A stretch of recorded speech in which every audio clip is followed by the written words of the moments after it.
Chapter 55. A few days after this visit, Mr. Bingley called again, and alone. His friend had left him that morning for London, but was to return home in 10 days' time. He sat with them above an hour, and was in remarkably good spirits. Mrs. Bennet invited him to dine with them, but, with many expressions of concern, he confessed himself engaged elsewhere. "Next time you call," said she, "I hope we shall be more lucky. He should be particularly happy at any time," etc., etc., and if she would give him leave, would take an early opportunity of waiting on them. "Can you come tomorrow?" Yes, he had no engagement at all for tomorrow, and her invitation was accepted with alacrity. He came, and in such very good time that the ladies were none of them dressed. In ran Mrs. Bennet to her daughter's room, in her dressing gown, and with her hair half finished, crying out, "My dear Jane, make haste, and hurry down. He is come, Mr. Bingley is come. He is, indeed. Make haste, make haste. Here, Sarah, come to Miss Bennet this moment, and help her on with her gown. Never mind Miss Lizzie's hair." "We will be down as soon as we can," said Jane, "but I dare say Kitty is forwarder than either of us, for she went upstairs half an hour ago." "Oh, hang Kitty. What has she to do with it? Come, be quick, be quick. Where is your sash, my dear?" But when her mother was gone, Jane would not be prevailed on to go down without one of her sisters. The same anxiety to get them by themselves was visible again in the evening. After tea, Mr. Bennet retired to the library, as was his custom, and Mary went upstairs to her instrument. 2 obstacles of the 5 being thus removed, Mrs. Bennet sat looking and winking at Elizabeth and Catherine for a considerable time, without making any impression on them. Elizabeth would not observe her, and when at last Kitty did, she very innocently said, "What is the matter, mamma? What do you keep winking at me for? What am I to do?" "Nothing, child, nothing. I did not wink at you." She then sat still 5 minutes longer, but unable to waste such a precious occasion, she suddenly got up, and saying to Kitty, "Come here, my love, I want to speak to you," took her out of the room. Jane instantly gave a look at Elizabeth which spoke her distress at such premeditation, and her entreaty that she would not give in to it. In a few minutes, Mrs. Bennet half opened the door and called out, "Lizzie, my dear, I want to speak with you." Elizabeth was forced to go. "We may as well leave them by themselves, you know," said her mother, as soon as she was in the hall. "Kitty and I are going upstairs to sit in my dressing room." Elizabeth made no attempt to reason with her mother, but remained quietly in the hall, till she and Kitty were out of sight, then returned into the drawing room. Mrs. Bennet's schemes for this day were ineffectual. Bingley was everything that was charming, except the professed lover of her daughter. His ease and cheerfulness rendered him a most agreeable addition to their evening party, and he bore with the ill-judged officiousness of the mother, and heard all her silly remarks with a forbearance and command of countenance particularly grateful to the daughter. He scarcely needed an invitation to stay supper, and before he went away, an engagement was formed, chiefly through his own and Mrs. Bennet's means, for his coming next morning to shoot with her husband. After this day, Jane said no more of her indifference. Not a word passed between the sisters concerning Bingley, but Elizabeth went to bed in the happy belief that all must speedily be concluded, unless Mr. Darcy returned within the stated time. Seriously, however, she felt tolerably persuaded that all this must have taken place with that gentleman's concurrence. Bingley was punctual to his appointment, and he and Mr. Bennet spent the morning together, as had been agreed on. The latter was much more agreeable than his companion expected.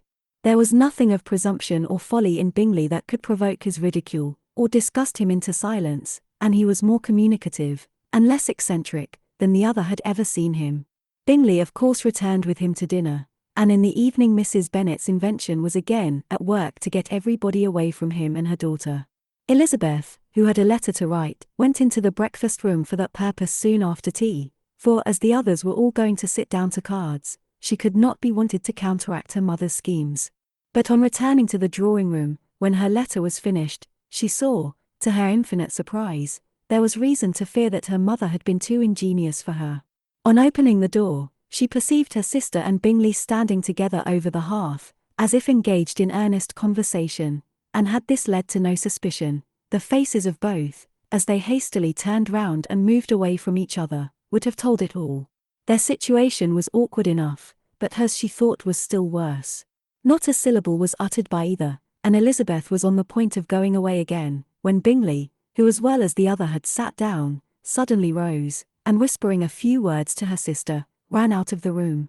Jane could have no reserves from Elizabeth, where confidence would give pleasure, and instantly embracing her, acknowledged, with the liveliest emotion, that she was the happiest creature in the world.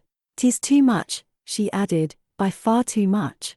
I do not deserve it. Oh, why is not everybody as happy?" Elizabeth's congratulations were given with a sincerity, a warmth, a delight, which words could but poorly express.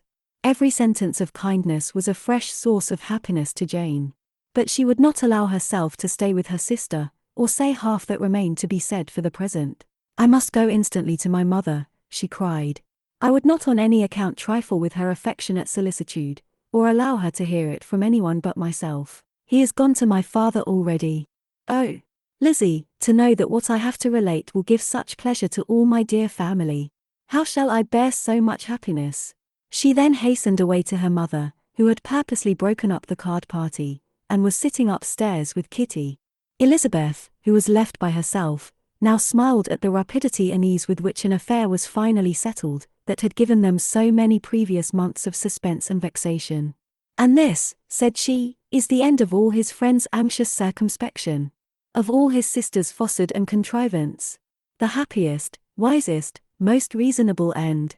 In a few minutes she was joined by Bingley, whose conference with her father had been short and to the purpose. "Where is your sister?" said he hastily, as he opened the door. "With my mother upstairs. She will be down in a moment, I dare say." He then shut the door, and, coming up to her, claimed the good wishes and affection of a sister. Elizabeth honestly and heartily expressed her delight in the prospect of their relationship. They shook hands with great cordiality, and then, till her sister came down, she had to listen to all he had to say of his own happiness, and of Jane's perfections, and in spite of his being a lover, Elizabeth really believed all his expectations of felicity to be rationally founded, because they had for basis the excellent understanding, and super-excellent disposition of Jane, and a general similarity of feeling and taste between her and himself. It was an evening of no common delight to them all. The satisfaction of Miss Bennet's mind gave a glow of such sweet animation to her face, as made her look handsomer than ever. Kitty simpered and smiled, and hoped her turn was coming soon. Mrs. Bennet could not give her consent or speak her approbation in terms warm enough to satisfy her feelings, though she talked to Bingley of nothing else for half an hour, and when Mr. Bennet joined them at supper, his voice and manner plainly showed how really happy he was. Not a word, however, passed his lips in allusion to it, till their visitor took his leave for the night, but as soon as he was gone, he turned to his daughter, and said, "Jane, I congratulate you. You will be a very happy woman." Jane went to him instantly, kissed him, and thanked him for his goodness. "You are a good girl," he replied, "and I have great pleasure in thinking you will be so happily settled. I have not a doubt of your doing very well together. Your tempers are by no means unlike. You are each of you so complying, that nothing will ever be resolved on, so easy, that every servant will cheat you, and so generous, that you will always exceed your income. I hope not so. Imprudence or thoughtlessness in money matters would be unpardonable in me. Exceed their income. My dear Mr. Bennet," cried his wife, "what are you talking of? Why, he has 4,000 or 5,000 a year, and very likely more." Then addressing her daughter, "Oh, my dear, dear Jane, I am so happy. I am sure I shan't get a wink of sleep all night. I knew how it would be. I always said it must be so, at last. I was sure you could not be so beautiful for nothing. I remember, as soon as ever I saw him, when he first came into Hertfordshire last year, I thought how likely it was that you should come together. Oh, he is the handsomest young man that ever was seen." Wickham, Lydia, were all forgotten. Jane was beyond competition her favourite child. At that moment, she cared for no other. Her younger sisters soon began to make interest with her for objects of happiness which she might in future be able to dispense. Mary petitioned for the use of the library at Netherfield, and Kitty begged very hard for a few balls there every winter. Bingley, from this time, was of course a daily visitor at Longbourn, coming frequently before breakfast, and always remaining till after supper, unless when some barbarous neighbour, who could not be enough detested, had given him an invitation to dinner which he thought himself obliged to accept. Elizabeth had now but little time for conversation with her sister, for while he was present, Jane had no attention to bestow on anyone else, but she found herself considerably useful to both of them in those hours of separation that must sometimes occur. In the absence of Jane, he always attached himself to Elizabeth, for the pleasure of talking of her, and when Bingley was gone, Jane constantly sought the same means of relief. "He has made me so happy," said she, one evening, "by telling me that he was totally ignorant of my being in town last spring. I had not believed it possible." "I suspected as much," replied Elizabeth. "But how did he account for it?" "It must have been his sister's doing. They were certainly no friends to his acquaintance with me, which I cannot wonder at, since he might have chosen so much more advantageously in many respects. But when they see, as I trust they will, that their brother is happy with me, they will learn to be contented, and we shall be on good terms again, though we can never be what we once were to each other." "That is the most unforgiving speech," said Elizabeth, "that I ever heard you utter. Good girl! It would vex me, indeed, to see you again the dupe of Miss Bingley's pretended regard. Would you believe it, Lizzie, that when he went to town last November, he really loved me, and nothing but a persuasion of my being indifferent would have prevented his coming down again? He made a little mistake to be sure, but it is to the credit of his modesty." This naturally introduced a panegyric from Jane on his diffidence, and the little value he put on his own good qualities. Elizabeth was pleased to find that he had not betrayed the interference of his friend, for, though Jane had the most generous and forgiving heart in the world, she knew it was a circumstance which must prejudice her against him. "I am certainly the most fortunate creature that ever existed," cried Jane. "Oh, Lizzie, why am I thus singled from my family, and blessed above them all? If I could but see you as happy! If there were but such another man for you! If you were to give me 40 such men, I never could be so happy as you. Till I have your disposition, your goodness, I never can have your happiness. No, no, let me shift for myself, and, perhaps, if I have very good luck, I may meet with another Mr. Collins in time." The situation of affairs in the Longbourn family could not be long a secret. Mrs. Bennet was privileged to whisper it to Mrs. Phillips, and she ventured, without any permission, to do the same by all her neighbours in Meryton. The Bennets were speedily pronounced to be the luckiest family in the world, though only a few weeks before, when Lydia had first run away, they had been generally proved to be marked out for misfortune.